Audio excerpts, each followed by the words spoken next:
who wants to be a part of their club anyway when they're a bunch of degenerates who abuse children? Exactly to your point about Disney Plus, it doesn't spit the kids out to something they shouldn't see. 2020 kind of changed things for me because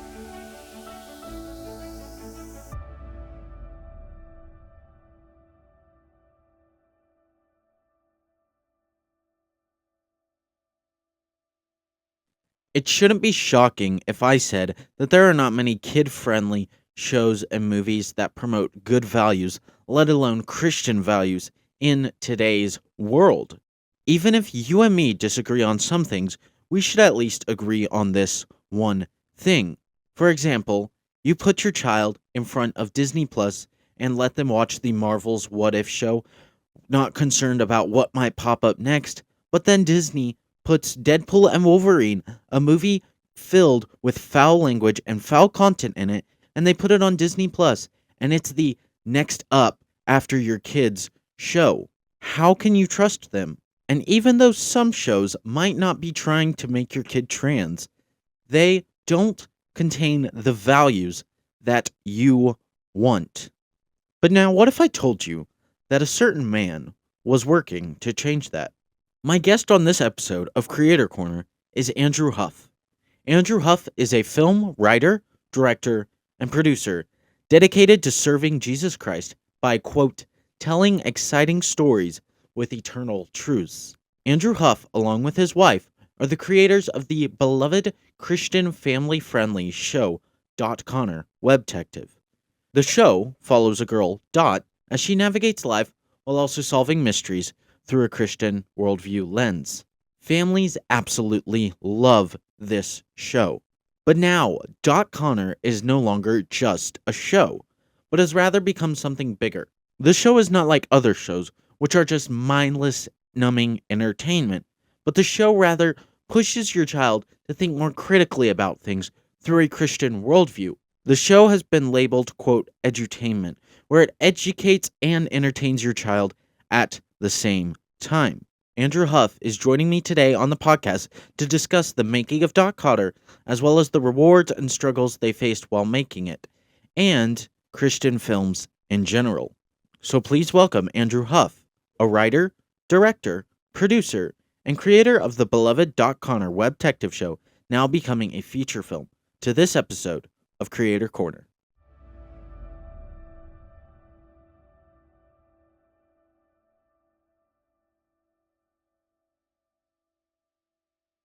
Andrew Huff, thank you so much for joining me on Creator Corner. Yeah, thanks so much for having me. Really excited to be here. Yeah. So why don't we start off with, I obviously want to get into the, DotConner and the making of DotConner, but why don't we start out with a bit of your background and maybe an intro, because you didn't just come out of nowhere and just, let's make a feature film, and everyone's like, who is this guy? Yeah. I mean, it kind of, to some degree, it kind of feels that way, because I've actually only been really working on the entertainment side for the last 3 years, with really no traction happening until the last couple of years. But yeah, you're right that I kind of didn't come out of nowhere, and it's been a interesting journey to get here.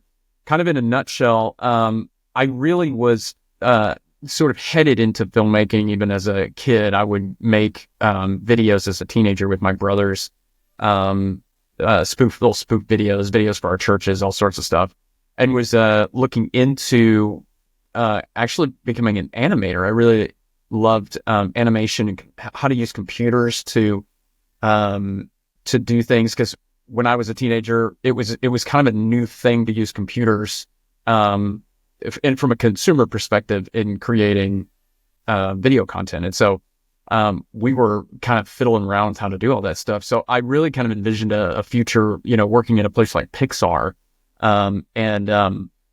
but God had different plans for me, and instead of going that route, I actually ended up going into full-time ministry, and so worked for churches over the course of about 10 years, doing all sorts of stuff, quite a bit of it in creative fields. So I was a part of larger churches that would do a lot of creative work, but I also did a stint as a middle school pastor, and that was really fun. But I think that was really, really good for me, because going into ministry first and kind of, I went to seminary to get my master's degree. Doing those things really actually, looking back on it, helped me become a better storyteller, and prepped me for doing what I do now. Because what I came to learn is if I had kind of gotten into this when I was younger, I think I would have missed learning what life was all about, because ultimately what stories are about people. And what to tell a good story, you need to kind of understand people. And that sounds sort of obvious, but what I would add is that you kind of have to understand humanity's story against the backdrop of God's story, because that's where truth is. And I think that's what makes the best stories, or what makes the best stories so resonant and powerful, is the closer they get to what we call in our company, eternal truths. So if your story is exciting and entertaining, that's great. If it's far away from God's truth, it's not going to be a great story. So that really prepped me for that. But about a while ago, I guess going on 8 years maybe now, I felt God kind of pulling me away from pastoral ministry and sort of making this transition into media. I went and worked for a company at that point for about 5 years doing church media, where I got to do some filmmaking in a more unique way. But then ultimately after that, after about 5 years, I mean, I really felt God calling me into doing entertainment media full time, and starting my own company alongside my wife, who's my producing partner. And really kind of as a quick background for us, as sort of what our business is now, and really what DotConner is also kind of all about, is I really felt that 2020 kind of changed things for me, because and I know a lot of people will say that, for a variety of reasons. For me, I kind of felt the veil lifted a little bit for myself. Not that I didn't already think there was an insidious nature to like entertainment and kind of, especially anything coming out of Hollywood or the studio system. I don't believe anything was ever truly neutral. I definitely hold the view that, like, depending on what your personal worldview is as a filmmaker, that's going to influence the stories you make. But the veil, I feel like, was very lifted from, hey, we're going to kind of pretend to be morally good, to, no, now we're going to push immoral behavior as the norm in entertainment. And in particular, for my wife and I, because we have 4 children, we noticed it hugely in children's entertainment. And so that prompted us then to go, we got to do something about this, because we were kind of sitting around kind of tired that nobody was like making the kind of stuff we wanted to see. So that was what then led us to starting our own business 4 years ago, at the end of 2021, or 3.5, I guess, 3 years ago, and kind of going on this journey we're on now. So that's kind of my background in a nutshell. No, that's definitely awesome, because I hear a lot of people nowadays will say, if you want to make it into filmmaking, like I've been told this directly, like if you want to make it into filmmaking, that you have to start like right now, and you have to just grind it out. And like, in a sense, yes, but then like you're a perfect example of, you're like, I didn't start, entertainment media really until just recently. Yeah. So, and yeah, along those lines, let me just say real quick about that, because I know that there's you, but I bet a lot of people who even will watch this also might be in your position where they're maybe younger. I do think there's a start doing things now, because I definitely, like I told you, I was making videos when I was a teenager, right? But I think what you hear often is sort of the way that it used to. It was more of an old school approach of like, hey, go be a PA now on all these productions and everything, and learn everything you need to know. And we could talk about this a lot deeper, but I'm excited about kind of where things are at right now, because I don't know if you necessarily have to do things the old way to sort of create engaging and entertainment content now. And so it's kind of an exciting time as well, not just on that veil being lifted and going, okay, there's an opening to capture an audience that's really hungry for truthful content that's entertaining, that isn't insidious in nature, but then also like new ways to approach people new ways to get to the audience, new ways to create the content that's for the audience. It's technology is making things awesome. And so anyway, I'm super excited about the future of independent entertainment, and about guys like you who are jumping into it. And yeah, probably, a little raw. Yeah. But at the same time, I think that's where I kind of look at the industry as a whole. I think about the old days of the movie industry where people were we got this way some way because just somebody was figuring it out. It's probably a bunch of young guys just like goofing off or doing whatever. And so anyway, I'm super excited about your generation and what you guys are going to be able to accomplish, even greater to anything I'm doing right now. So Yeah. So, you've got other short films, but the main big thing is DotConner and the series. So when did you realize that, hey, this series, I want to make it into a feature film? yeah, that's a great question. A little bit of background on the series. I created the idea and the character when I was in pastoral ministry. I was doing creative work at a church, and the children's ministry there needed a Easter program kind of thing. And I invented the character and created a sort of the first version of it for an Easter program at the church I was at. Then kind of put it on a shelf for a while. And then in 2020, I started dabbling in entertainment with the company I was working with, and brought DotConner to them, and we started developing it as a series. And at the time, it took a little bit more of an edutainment shape to it than I really probably would have wanted. But that was kind of the focus of we were dabbling in sort of consumer facing entertainment, and also in what's called an OTT platforms. I'm blanking on what the OTT stands for, but it's essentially like a streaming video platform. Mm-hmm. And so we were kind of dabbling in that, but like sort of looking at it as a pseudo entertainment, pseudo teaching kind of platform. And so we kind of started it there, but then ultimately that didn't really take off. And so the series came back to me to sort of finish development, and I started moving it more into sort of a true entertainment style, though I had to kind of maintain a little bit of that edutainment feel for the remainder of the series, just because we kind of established some things early on. So we ended up with 8 episodes of this original series that were kind of roughly 10 minutes in length. It's just a web streaming series for kids. Got it on a bunch of different streaming platforms. Most of them are smaller niche Christian platforms for kids. But on every platform we were getting on, I mean, we were finding it was popular. And so we were really psyched about doing season 2. Now, here's the dirty little secret of streaming. And this is true on the Christian side, but it's kind of also true outside of the Christian streaming platforms. So this shouldn't sound like a criticism of just Christian streaming platforms, but there's essentially no money in it for creators in traditional streaming. It makes it very, very difficult to create high quality content because what you're doing is, especially on the kids side, about what you can do is about what you find, which is often like kind of a single performer in front of a green screen kind of content. And it's that way because there's no budget for anything more than that. But DotConner, we always approached as like a really high quality production, and wanted it to feel like a show that you might watch on Disney Channel or Nickelodeon, kind of back in the day, right?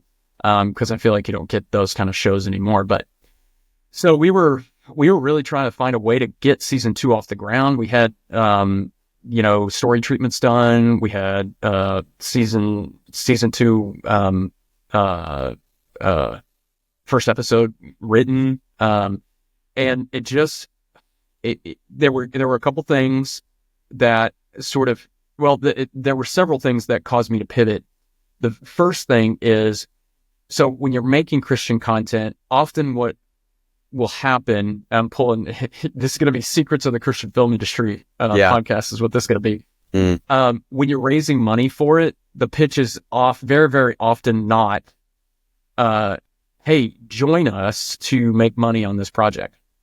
The pitch is always, you're definitely going to lose money on the project. You're just donating it because of the ministry aspect of it. And I me as a filmmaker, I don't really like that approach to it, only because, and maybe this is again the benefit of having been in ministry for a long time.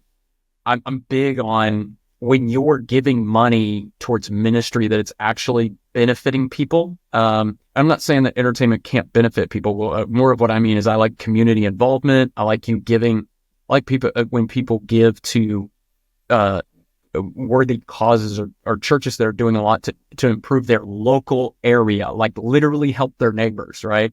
So when you're giving to a film, it's a little bit more like, is that actually helping people? I mean, kind of, but it's a little bit harder to quantify it, right? Like you can say there's like an evangelistic angle of this movie or this show.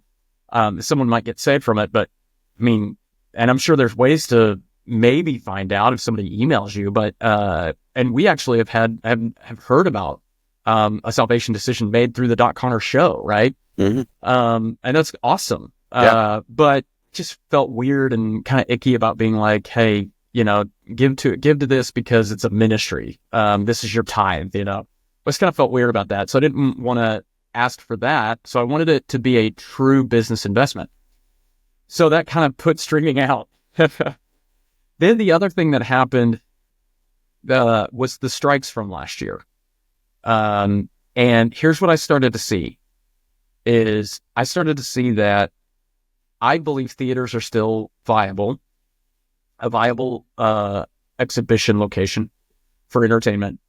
I started to see that the strikes were causing delays on films that were in production, which meant there were going to be a lot of delays happening in theatrical release.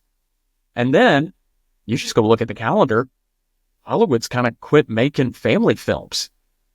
And there's family films still coming out, but all of them are like third, fourth, fifth in a series, And I think we're all kind of tired of sequels. So no original family content, really. And so we just put two and two together and thought, you know what? First, because of what was happening with the strikes, a lot more Christian films were getting consideration in theatrical release. Films that, 2-3 years ago would never made it. So we were like, okay, that's interesting. And then ultimately, I thought, I can't justify an investment in a project where I can't tell you what I'm going to make in streaming. But I can tell you how much a ticket costs to go to a theater, and I could tell you how many seats are going to be in that showing, and I could tell you how many of those seats I need to sell in that area in order to make X amount of dollars. And if I make X amount of dollars from this theater, I need to make X amount of dollars from these theaters, and now you got your money back. So it was literally a math problem. Yeah.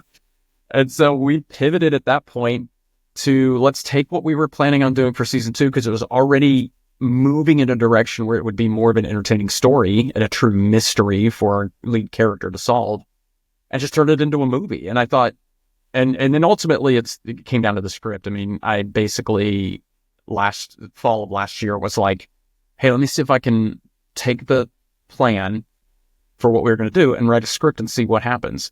And if it turns out to be a script we like, then, that's what we'll do. And that's what we did.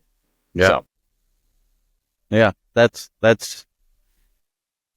a lot. It seems like you've had a bit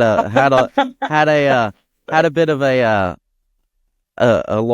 long journey along this.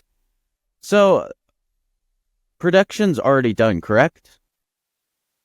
Yeah, so we shot the movie in July and August of this past summer. Yeah. So what were maybe like some of your favorite moments on set of making this film that you're able to share in a way of hyping people up and saying it's not like some sets where you see, breakfast at this point, then shoot, and then you go to bed and then you do it all over again.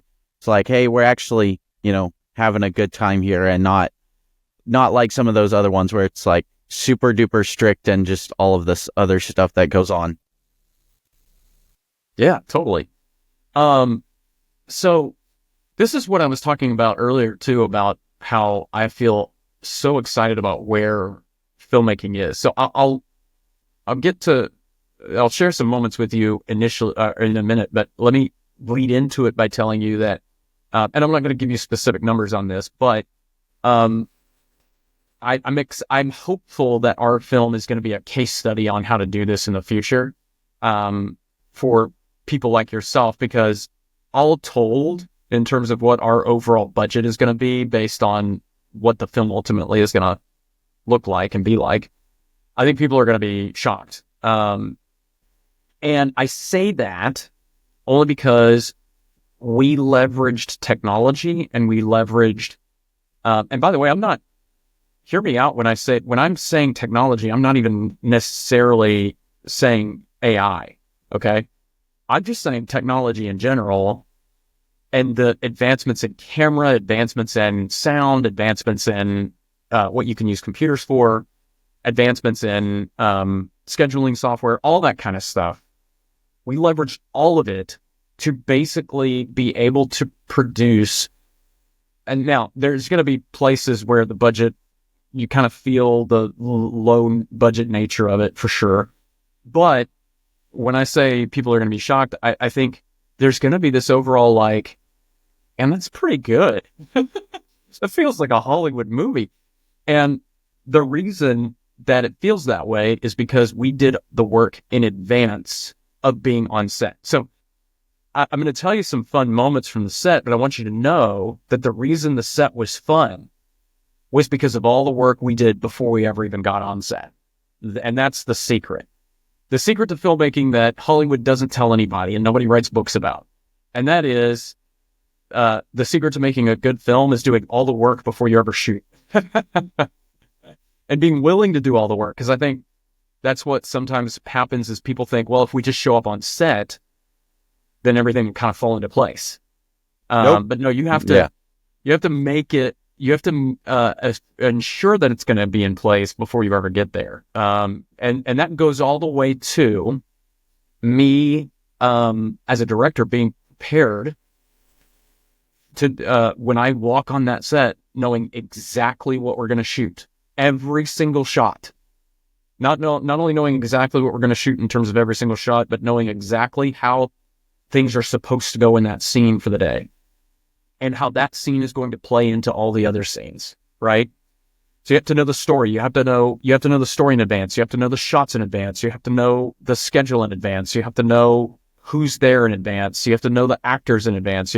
It's all in advance. And that's what really made those days fun, because then what happens, when you're on set, the goal should be not that, okay, we got everybody here, now what are we doing? That's not it. The goal when you step on the set is, okay, everybody's here, here's our plan, what's not gonna work? Because there's just some things you can't account for. And so what then you do is you figure out how to cover for those things you can't make work. But then ultimately, if whatever you can out of your plan, do it. Just have that vision, have that plan, and do it. And so we were able to shoot the movie over the course of 18 days, and we scheduled 10 hours each day. And that's 10 hours for anybody who's new to this. That's 10 hours from when you arrive to when you actually are in your car and you see the taillights leaving, right? So that's not 10 hours from shooting to finishing shooting, because there's tear down and clean up and all that stuff that has to happen too. So 10 hours a day for 18 days, and we never went overtime. Not a single day went overtime. And we were able to do that because we leveraged things like, yes, there was a little bit of AI involved in terms of I think AI is great for sort of those initial ideas, like, hey, here's the people I have, how much, how much food do I need, or how much, what's the cost, blah, blah, blah. Budgeting is great to use AI for. Can kind of get some base numbers at that point.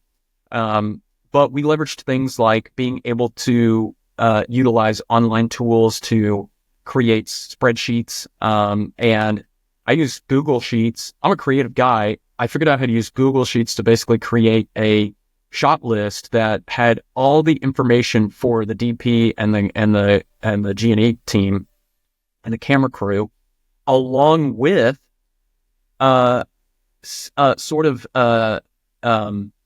example frames from other movies. So like, here's the shot and here's what I want it to look like. And a great resource for that is a website called Shot Deck. And there's several others out there. But this is what I'm talking about in terms of technology. There's people out there. ShopDeck has like thousands upon thousands of screenshots from movies, frames of shots, and searchable by like things in terms of filmmaking, like, oh, I want a 2-shot that's, a wide angle, or something like that. So you can find what you're looking for. And then anything I didn't have on that, I'd do simple sketches for it, everything. But we did that. We leveraged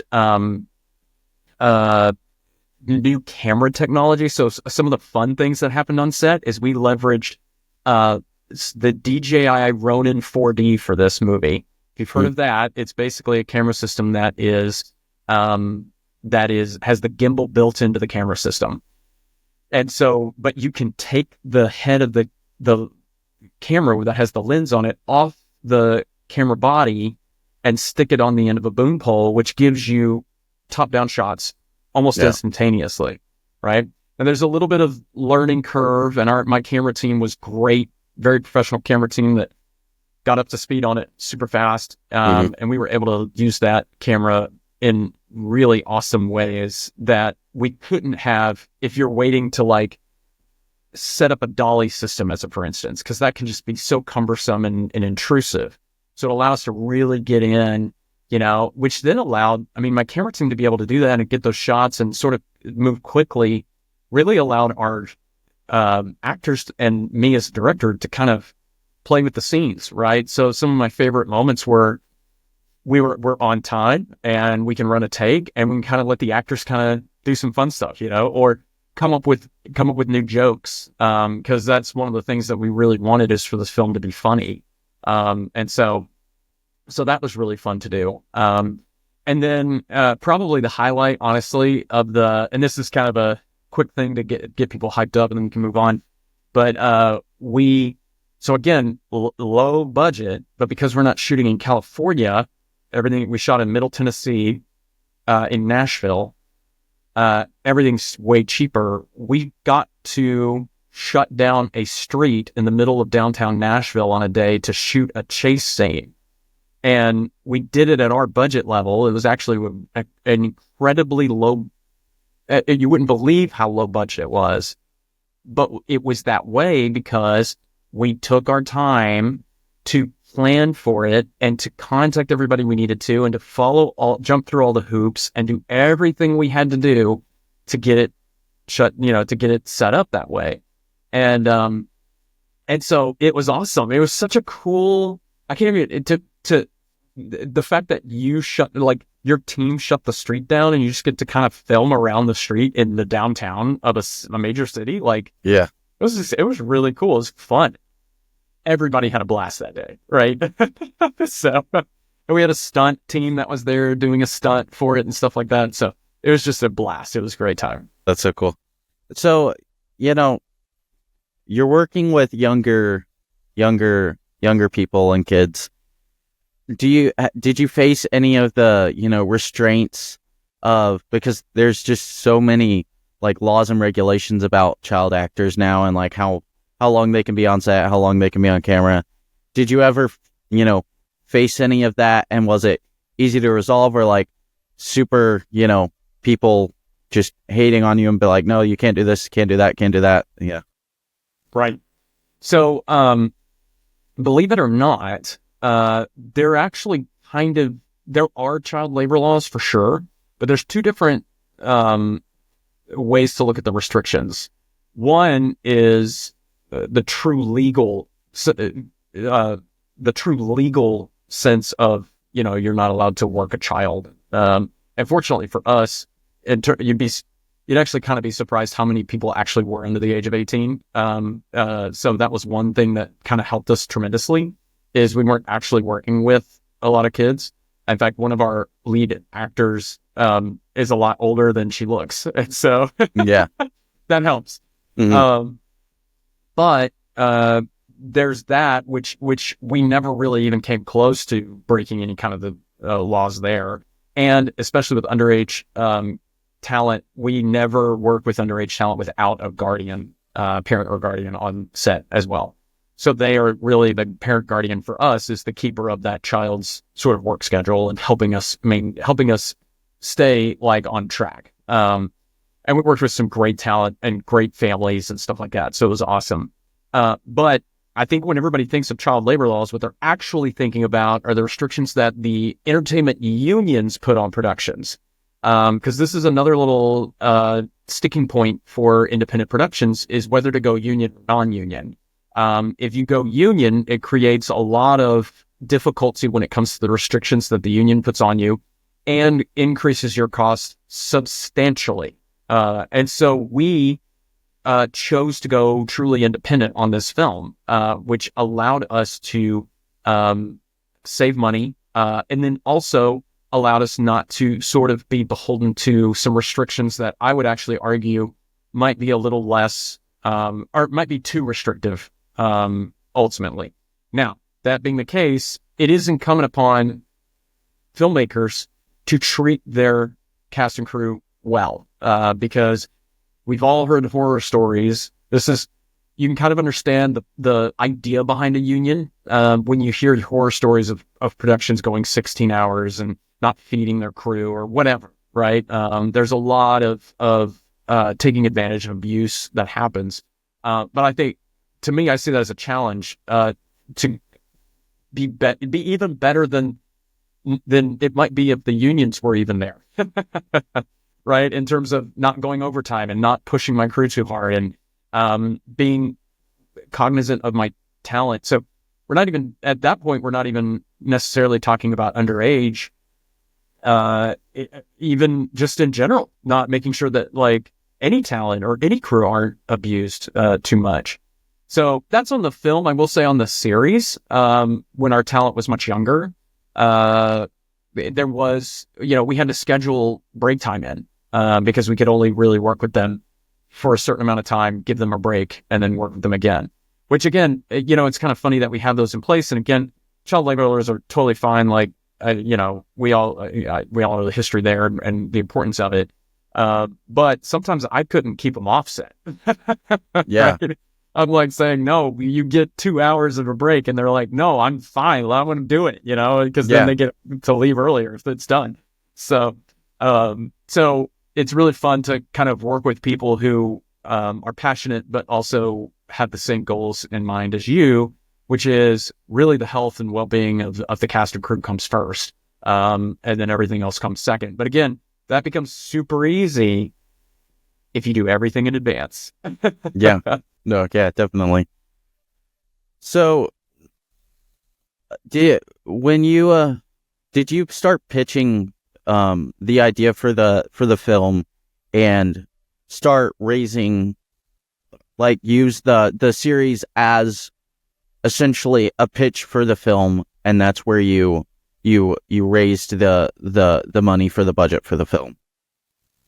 Great question. Because it's kind of an interesting answer, because you would imagine, I would bet that anybody who watches this or is thinking about filmmaking or is even doing it and prepping something to pitch would imagine that if you had something like we did, where you had what ultimately amounted to 80 to 90 minutes of content already done, right? That points to the quality, that points to, we know what we're doing. We've won awards for DotConner, and from smaller Christian film festival type things, but some of the larger ones, and so surprisingly, we were being met with a lot of hesitancy when it came to the movie, and it was very, very difficult to pitch to people currently in the industry, and studios and production houses and all sorts of stuff to do this movie. Because we initially weren't going to raise the funds ourselves. We were like, well, let's find a partner that's interested in good content and maybe is looking for their next thing to develop. I think the economy kind of played into that a little bit, to be honest with you, where I think a lot of people were just kind of hesitant to really give or really commit to anything, to wait and see kind of how this last year turned out from an economic perspective.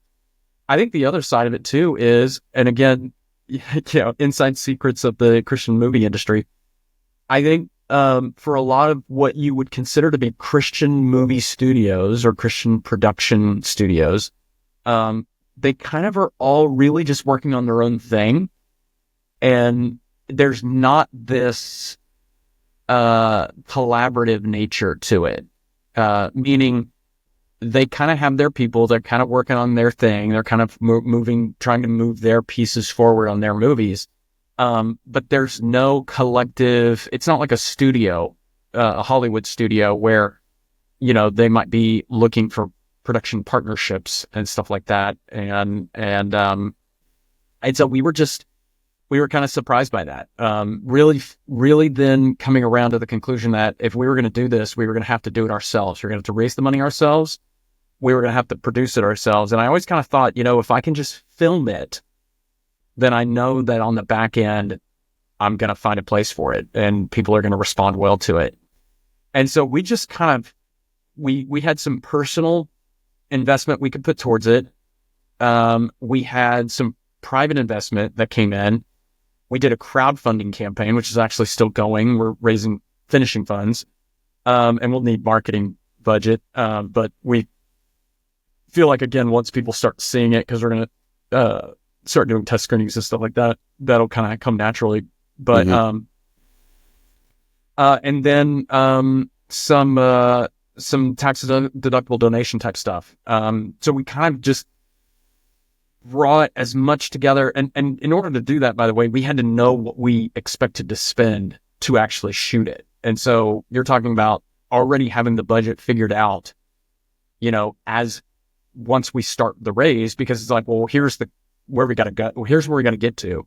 And we essentially, this has kind of been a fun journey because we feel like God's really only giving us exactly what we need in the moment. Like nobody's coming in like to save the day with just some giant check. And so we just are doing it sort of by ourselves, and have gotten it all the way to, we have a cut that's pretty far along, that we're going to be doing some test screenings with and stuff like that. But we were able to shoot it. And I think ultimately, here's what was cool about that. And this is maybe something that people watching this who want to do this kind of thing, this is what I really think is true. And I think hopefully this is what more and more independent filmmakers start to realize is what was kind of cool about that is then ultimately I made the movie I wanted to make.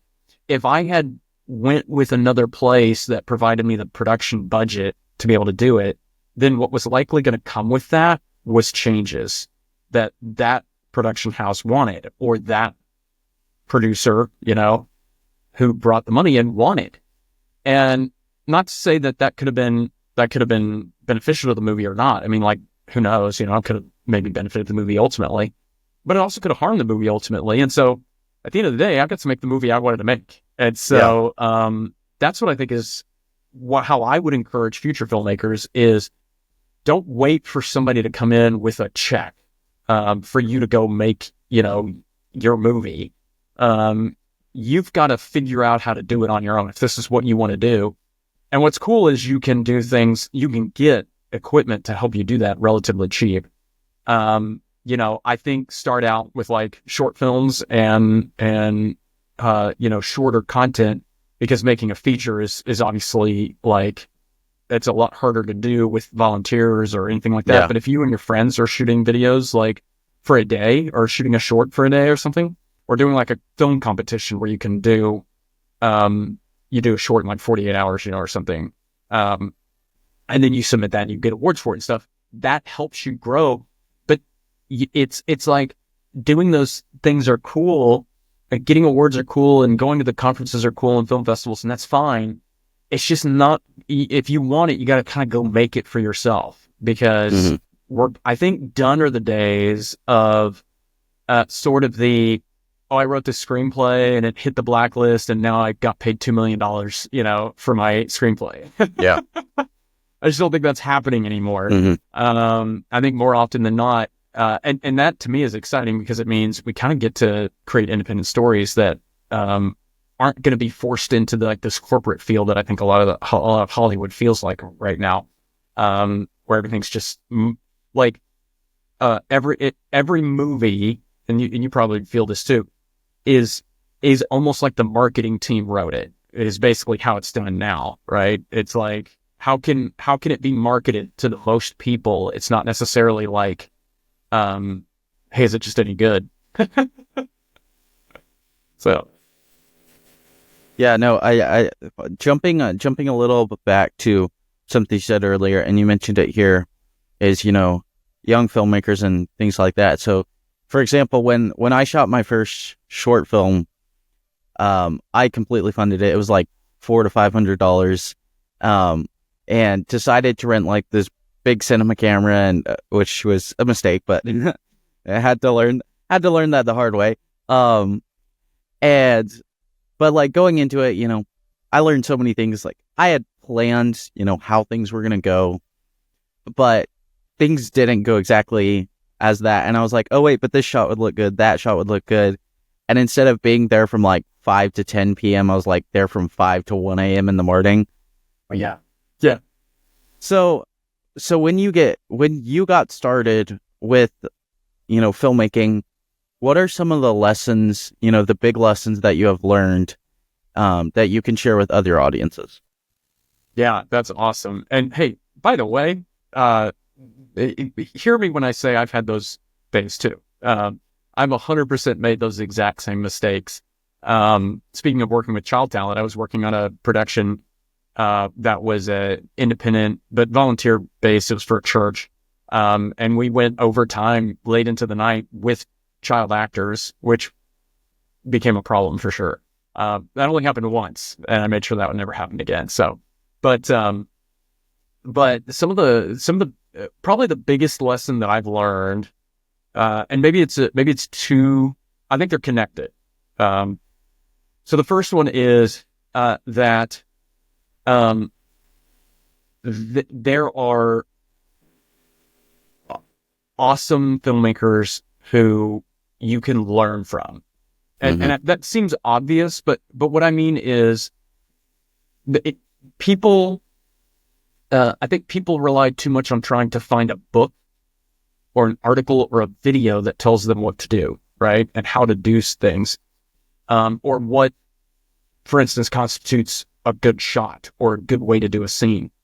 I think of movies, and I think of shows, and I think of directors, more so than I go to like a book or go to a video. I think those things are really, really great for the technical side of doing this, meaning like you can learn a lot. Like take screenwriting as for instance. Here's a screenwriting tip. A lot of people will tell you how a screenplay is supposed to be written. A lot of people will tell you how a screenplay is supposed to be structured. There's books on it. And what I found that's more helpful than the books that tell me how to write a screenplay, or the maybe producers that tell you how a screenplay should be written, is reading the screenplays of classic movies that I love. And if I go and look at those screenplays and all of a sudden those screenplays break all the supposed rules that there are, that starts to call into question maybe some of the rules that people tell you are out there.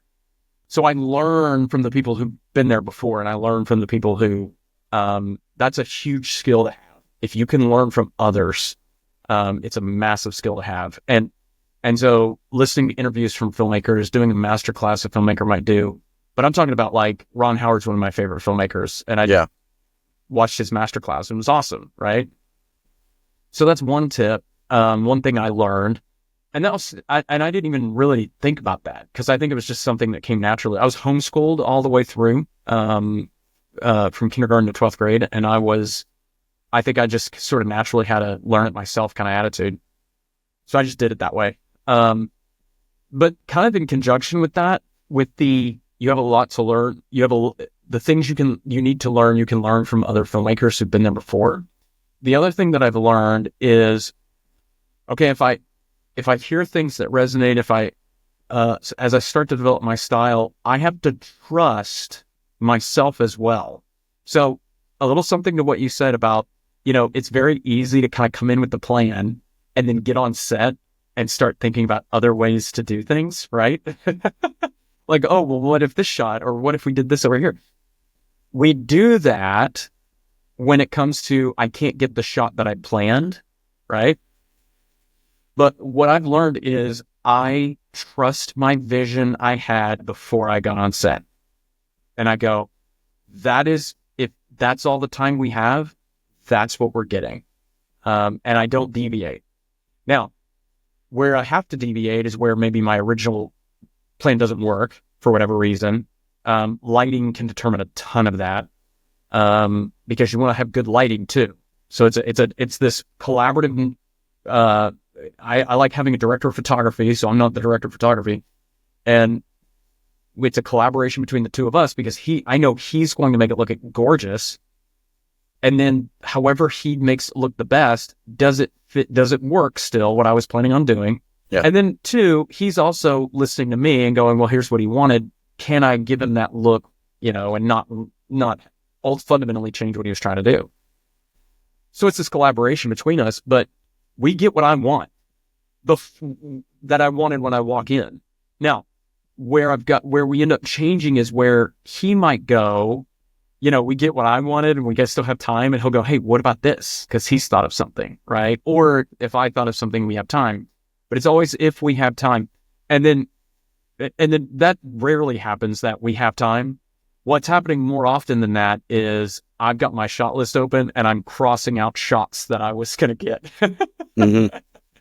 Right? Yeah. And so the tip that I've learned is let go of a shot, because if you can cover it using a shot you used before, or you kind of have to be thinking about it the whole time in terms of the scene and what you need, and with your eye on that clock. Now, we also had a first assistant director who that's the role that really keeps an eye on the clock to try to keep the director from having to focus on that. Mm-hmm. But ultimately, on an independent production, I mean, I'm going to have my eye on the clock, right? Because ultimately it's me. I'm the one who's going to determine if we are done on time or not.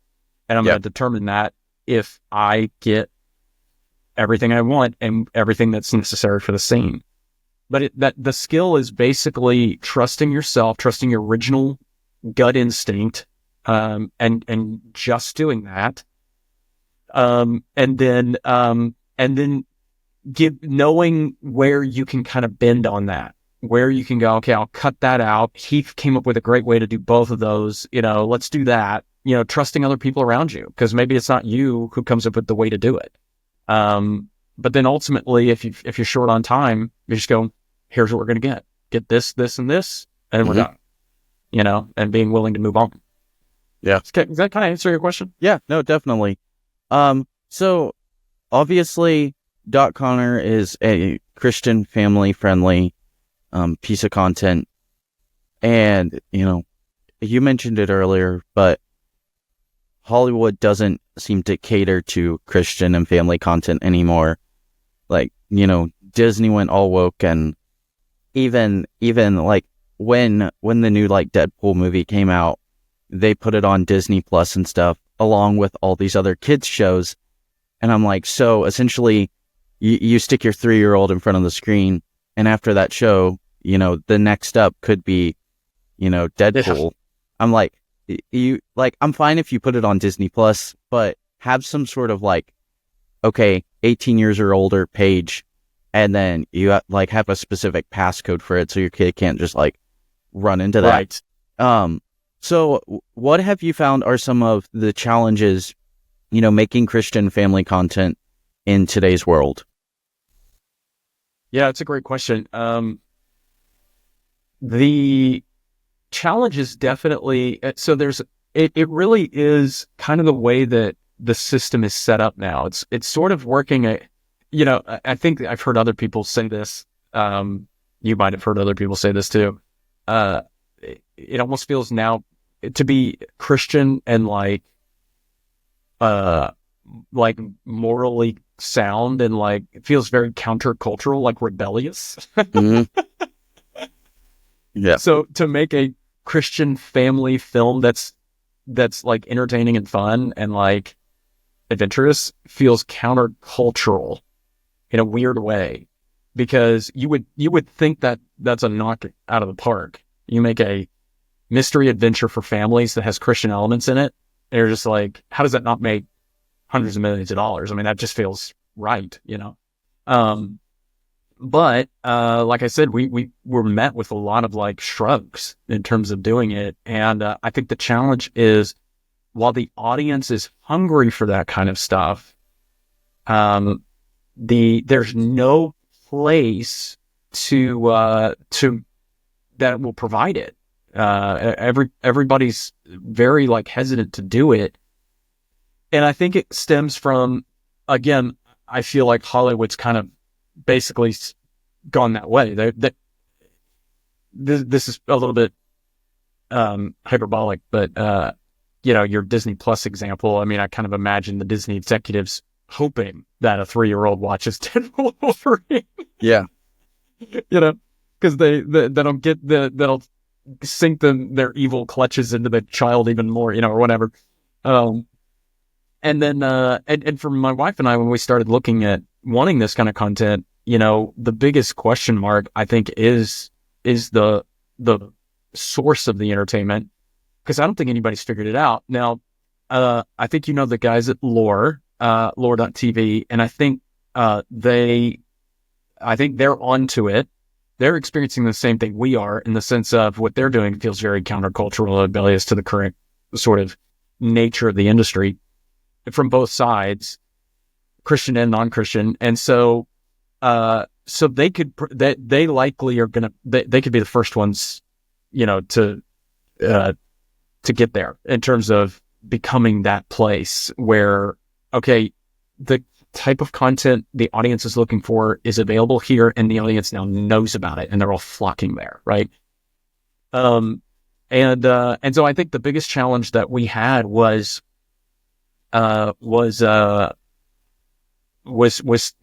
like basically not having any support, or feeling like we're not having any support from a lot of people in the industry. I shouldn't say none, because there's definitely people in the industry who have supported us.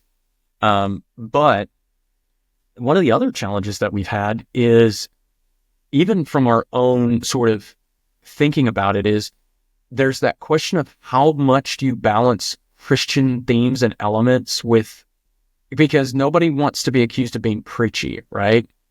And so how do you tell a good story that has Christian themes and elements in it and not be preachy? Well, first, let me just say this real quick. I'm going to jump on a soapbox, and I promise I won't be on it very long.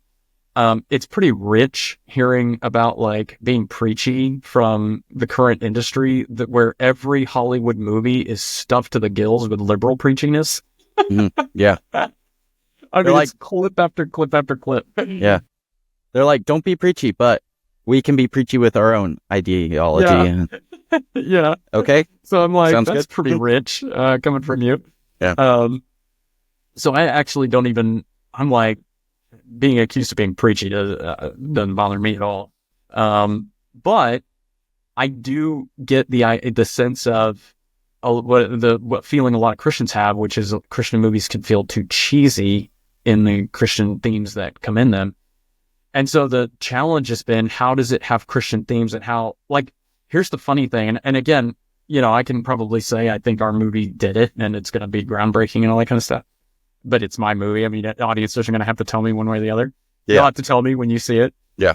But one of the things that I kind of makes me laugh is I feel like there's a lot of Christian elements in it, and then people will watch it and go, yeah, I didn't think there was that much in it. And I'm like, I mean, we quote scripture and we drop the name of Christ, and what's happening, but I really think the challenge that we had, that we really thought about and approached, and why this hopefully is the case, when people watch it, they don't feel like it's preachy, and yet it's very deep in its theology, is that the Christianity, we approached the Christian themes from a character standpoint, meaning these characters they're Christian characters in it, and where it made sense for the Christian characters to be Christian, they are Christian. And then when it made sense for them, where it didn't make sense for them to be Christian, they're not. Meaning, and they are, what I mean by that is them using dialogue to communicate Christian ideas, right? At points, it's just they're people. And then they just, not everything has to be an opportunity to share some kind of teaching point. And so sometimes it can just be fun, and not, I personally think Christianity is fun and the Bible's fun, but you know what I'm saying? Yeah. So that was a challenge. Yeah, no, because you mentioned earlier of how like they're like, oh, there wasn't much in it, and you're like, oh, we dropped the name of Christ and quoted scripture and everything, and I feel like that in a way, people don't think there's anything in it because Christianity has in a way become sort of a fad today. All these people, all these big influencers, like Jordan Peterson is like, oh, I'm a Christian, and Candace Owens is like, oh, I'm a Christian, and it's like, are you really? Like, yeah, right. Yeah. And even like I was discussing this with Marcus Pittman, and there's like the two ditches on either side of, the Christian entertainment, where it's like, either way, we can't escape the truth. So either way, it's going to be a gospel story. And so there's those people where it's like, oh, so if it's just going to be a gospel story because, we can't escape the truth and all that, then I'm just going to go, make whatever and not worry about any of that stuff and just make whatever comes to my heart and stuff. And then there's the other ones where it's like, I have to, get this message across. And so they're doing it, and they're the ones that are, called too preachy, where it's like, this is just, cheesy at the moment. And it's like, they're like, why didn't it perform well? It's like, well, like your lines are really, really bad. Yeah. Yeah. Well, and maybe another screenwriting tip for anybody who's looking to do this. I'm really, really passionate about, and I'm not saying I'm perfect at this, but man, when the dialogue doesn't sound natural, like in a conversation, like that'll kill, I think, personally, that'll kill any movie immediately. Like the dialogue has to sound natural, meaning even just, and there's definitely character where it's like, well, that character is going to say this and it's funny because it's the wrong time to say it, or whatever. So there's definitely character stuff that can drive dialogue.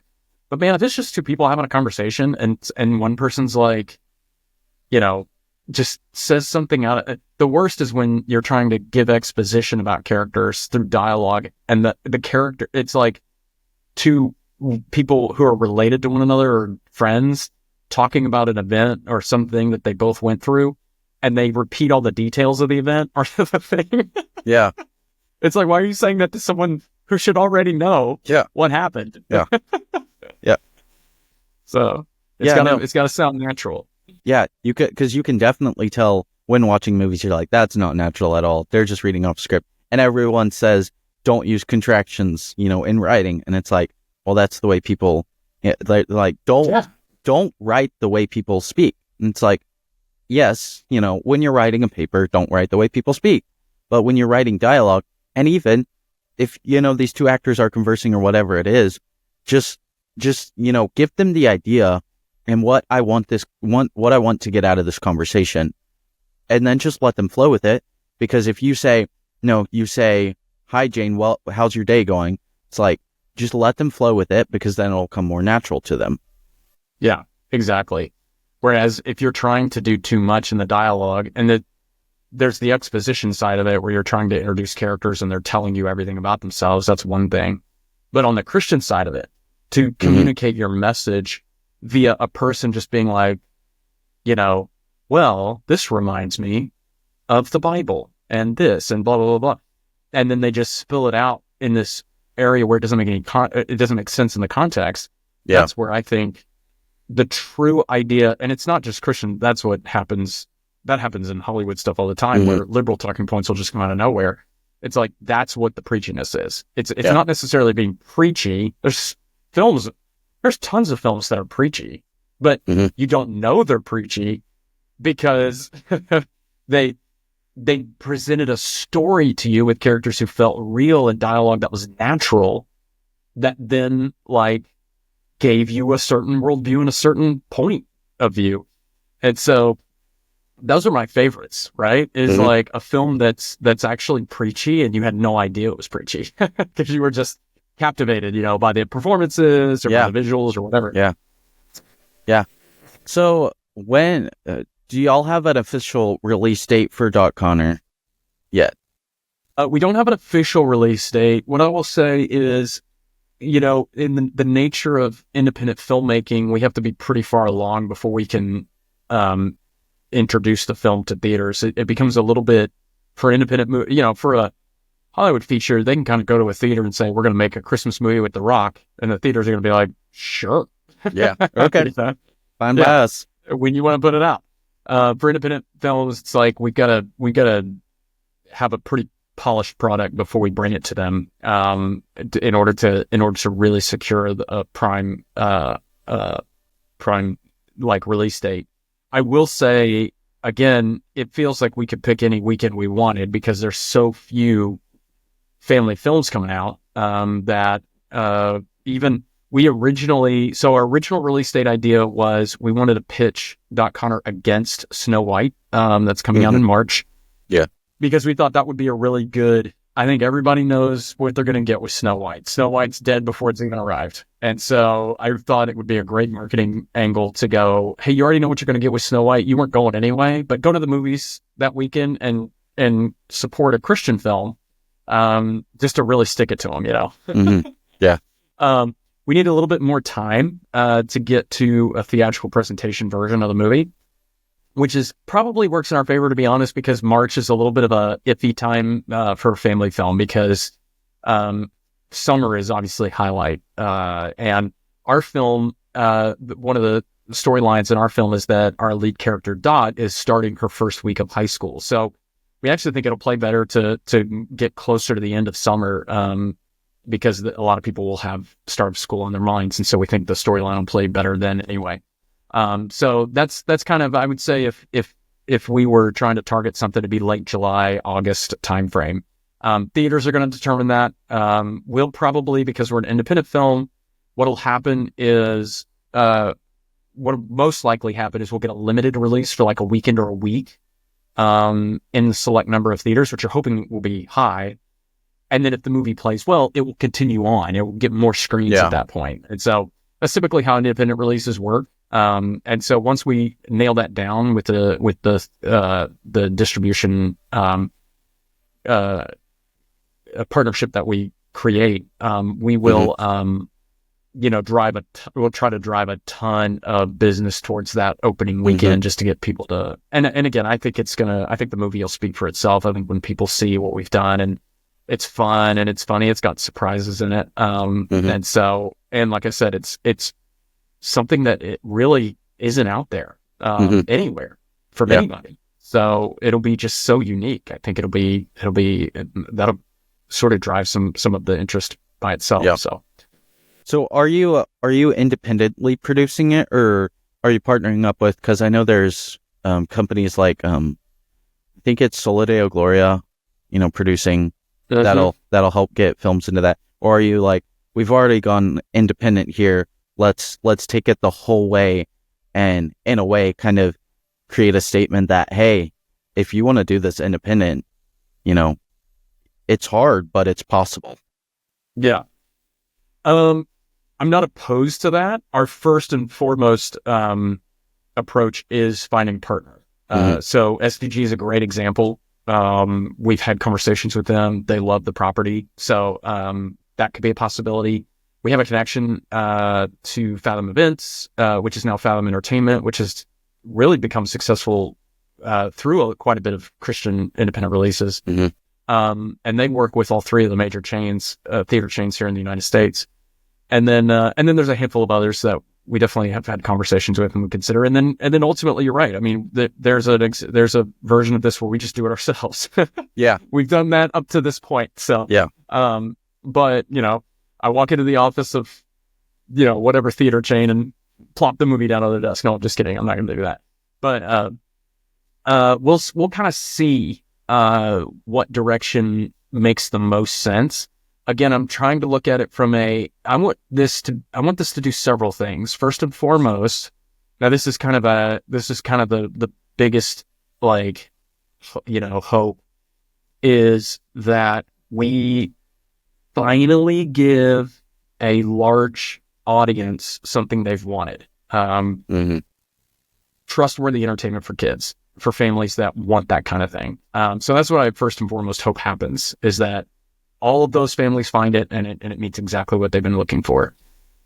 I hope too that what this movie does, and it could be, even if we still work with a distribution company or if we ended up going all the way ourselves, is promoting the idea to current and new filmmakers, independent Christian filmmakers, that the industry is being remade, and the what has been true for so long, or things that they have been told has been true for so long, a lot of it actually isn't applicable anymore, and that some of what's been done has been created to sort of gatekeep new people from even getting into it.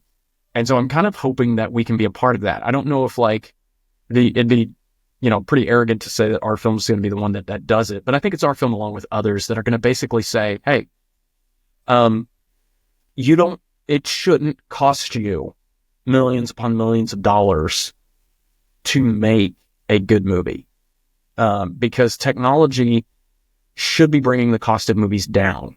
Good movies, because ultimately a good movie is because of a good story, but the way that you capture it should be getting cheaper and cheaper and cheaper because of technology. It shouldn't be taking millions upon millions of dollars to have a truckload of equipment just sitting off to the side.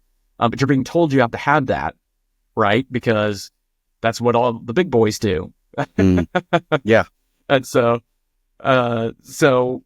I'm hoping that we can be a part of that of changing that conversation from, well, you can't get the money to make the kind of movie, the kind of adventure movies that we want from Hollywood, so don't even try, to, no, you actually can do it, and everybody should do it, and we should stop waiting around for them to for them to open the door to their club. And here will be here's the pull quote for you to get people to watch this. Who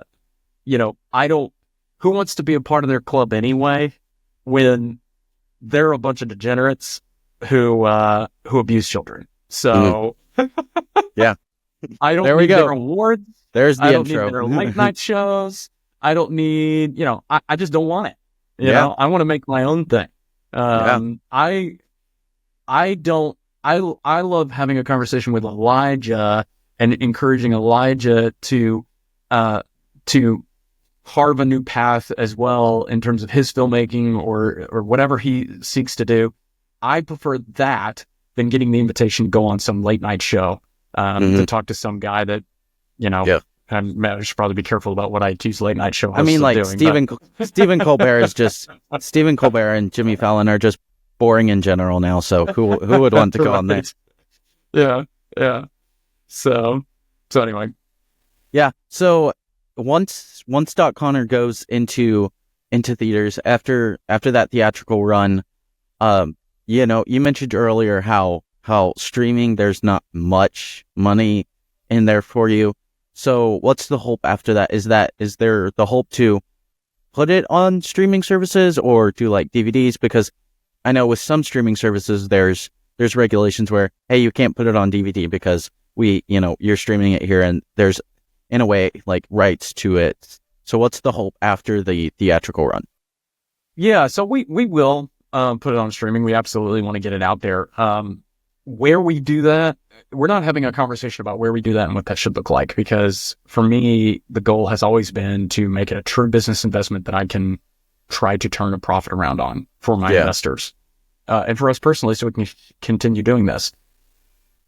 If it's successful in theaters, I imagine we'll get a good deal for streaming. If it goes gangbusters and it's a hit, for all intents and purposes, then I would assume streaming platforms would then come asking for it, and we would consider those. The sort of secretly, I think it would be fun for one of the larger platforms, like a Netflix tier, to come for the movie, and I sort of take whatever money they want to offer, but my counter is they have to take the original series as well. Yeah. Because I just have this secret sort of plot to get the original series on like a Netflix, because the original series is more edutainment, meaning it teaches pretty deep, pretty deep Christian doctrine. And so the idea of like a family engaging with the movie and then the kids going to find the series, the gospel is heavily presented in the series. And so that just kind of, it's a little insidious plot from me to get the gospel preached on Netflix, and so I don't know if Netflix would pick it up, but yeah, right. Yeah. I'd imagine if the movie is successful enough, they may let the dollar sign sway them. I don't know. We'll see. Yeah. So, I don't know. I guess that's one thing I should to probably find also out. say that real quick, the series also is streaming internationally. So even prior to streaming and even prior to, you say, DVDs or something like that, we have a big interest in potentially even investigating theatrical release internationally. Series is playing down in South America. It's been dubbed into Spanish. It's playing in South Korea. It's playing in Australia.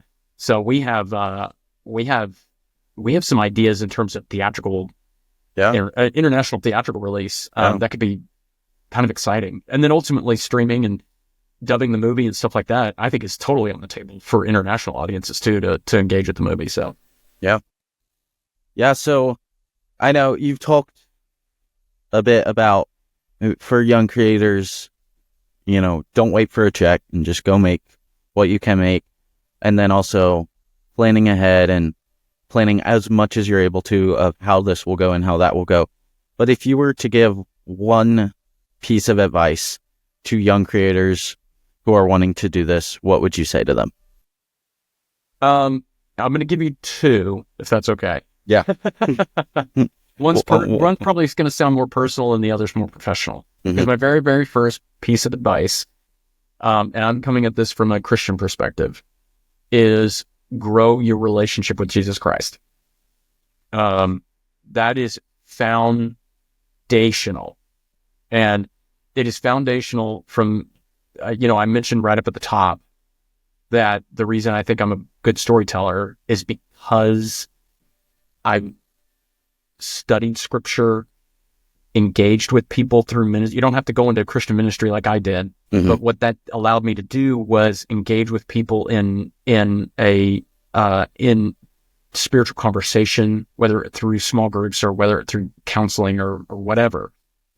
But I was engaged in the local church. I was reading scripture. I was praying. I was learning, doing my best to learn what the Christian life was all about, which ultimately, I think if I could boil it down, is seeking Christ every single day, seeking to get to know him, and then seeking to mirror him to others in your own life every single day. And what that's going to do is that's going to make you a better storyteller.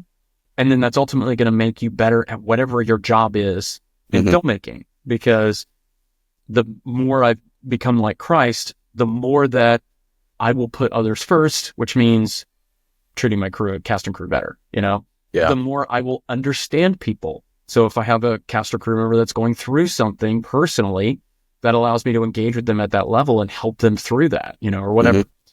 So that feels personal, but I think that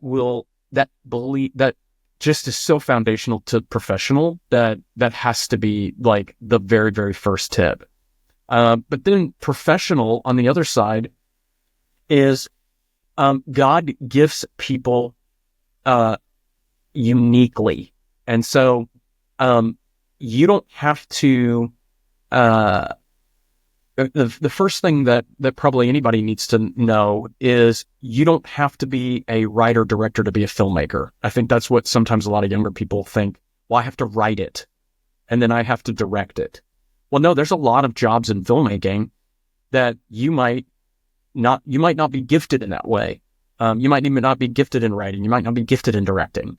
But you might be gifted in another way. There's so many roles. Get to know all the roles in filmmaking, because there might be a role that you're gifted for and you just go, man, for whatever reason, I'm just really good at this and I could do this all day. And it's like, well, then just do that. Because then you're still working in film. Like, you don't have to be, I think there's an allure to being the person that wrote it, or an allure to being the person that directed it, or an allure to being the actor. And I want younger people to know that, that every person is valuable on that set, and it is not a tier. There's the whole above the line, below the line thing. I'm sure you've heard that. And if the younger filmmakers don't know, above the line is like your talent. Like we say, those are the talent. It's like lead cast. It's it's the director, it's the writer, it's the producers. Those are all above the line, and everybody else is below the line. You got to drive yourself to set if you're below the line. And I hate that terminology, because it's like, no, I mean, PAs are incredibly valuable on set and shouldn't be treated any differently, meaning as people. Now, they don't get to walk in on set and like tell me how to direct. So you got to know your place, just like any other business or team. But at the same time, you could find a role where you're doing like this particular thing, and that is the thing that like you're really good at, and you can be successful doing that, and you don't have to use that as a step. There's this whole thing, and I think it's just Western civilization has created this whole like climb the ladder idea. You don't have to. Like, if you love making movies, and the part about making the movie that you love is set design, and you just love, like you just think in terms of that, and you love it, and you're really good at thrift shopping, or whatever, do that. You don't have to write or direct in order to be a filmmaker, because the set decorator is as much a filmmaker as anybody else. The set doesn't look, great without a set decorator. We didn't have a specific set decorator on DotConner. I mean, it was kind of a collaboration between like our production designer and then myself and some of the producers and everything. Mm-hmm. And so it was a collaborative effort to like decorate the set. And so I sets. And so it all turned out great. Would have been awesome to have somebody who just loved doing that and had an eye for that, and like could sort of go in and make a set look lived in, because that's sometimes what happens, is like it doesn't feel lived in, or whatever. That's a great skill to have, and you can do that. And I think that's what the studio system used to be really good at, that independents sometimes forget or aren't as tuned into, because you can't, as an independent filmmaker, you kind of have to do it all, right? And so, but yeah, if you've got a skill set that God has given you that isn't writing or directing, that's okay. Like, you can still be involved in film, and still be a filmmaker, and not don't think of yourself as any less if you're not like, oh, I have to be. That's why I love getting to know guys. It's a little bit easier to do that on the technical side, right? Where somebody goes, well, I'm just good at camera, and so I just operate the camera. It's like, dude, that's awesome. Like, you don't have to be a DP. You can just be a camera operator and change the lenses out. And you're so valuable, Yeah. Yeah. So everybody's valuable. Every role is valuable. So, play around with that. Get to know what those roles are. Play around with it. Find the place where you are. And if it happens to be writing, that's awesome. And go after that. If it happens to be directing, I just meet a lot of people in the film industry, and I give you that advice because I have this conversation a lot, where it kind of feels like they're writing and directing only because they feel like that's what they have to do to try to get into the film industry, right? I have to write something. That's the biggest one. I have to write something, and then I have to go make it. Well, not necessarily. Like, find a friend who writes, who might be a better writer than you, and make their thing. Like, it doesn't have to be your name on it. Especially, if you're just eager to make something. So that's where the networking comes in, incredibly valuable, just getting to know other people in the industry. So Yeah, definitely. that might So have been like 5 or 6 or 7 pieces of advice, but perfect. Anyways, so if you're able and willing to share it, what is next after DotConner? What's the next big thing you're gonna do? yeah, I don't know. as any, there's other things I'm working on that are not just DotConner. That's just the nature of being independent. So I have a documentary travel series that I'm working on, as a producer. And, so that'll be, that's potentially a top tier, platform show. Different production company that's working on that. It's not original. And so that'll probably be big in the sense of, if it lands where we want it to land, it could be big. But yeah, I kind of got my eye on that. Like, what's the next narrative thing that I want to do? And to be honest with you, DotConner is interesting because I do get the sense that it has potential to really be a game changer. And I imagine that if it is, that then I probably have to consider what I'm doing next with that brand. So I don't have. There's no DotConner 2 movie in the works right now, because what we're trying to do is really put all our eggs in this basket and get the movie. If it's the only thing we do, just make the biggest splash we absolutely can with that. And then from there, we'll see what we do. But, it's funny. Another thing that happens with the industry is you sort of get labeled as this is another thing I want to break. Immediately, if DotConner is a huge success, we'll be labeled as the live action kids people. And that's all that anybody will be like, oh, well, that's what you do. You do live action kid stuff. I have a dystopian thriller script that I have a second draft on, but I'm going to make some changes on it, make a third draft, but I think it's pretty solid. I think it'd be a really good, fun film to do. That's a little bit, it's kind of tackles a little bit of, the idea of like losing free speech, in a country. And I think that's kind of but it's a very like sort of, brutal thriller. And, and so it'd be kind of funny to start to do something like that. Follow up the kids movie or something like that. Yeah. They're like, wait, whoa, where did that, what happened here? Yeah. Cause what we want to do is we want to go, man, we just love the idea of getting back to what Hollywood's kind of stopped doing, which is giving people like just fun, entertaining movies that like, are well made and have Christian worldview behind it.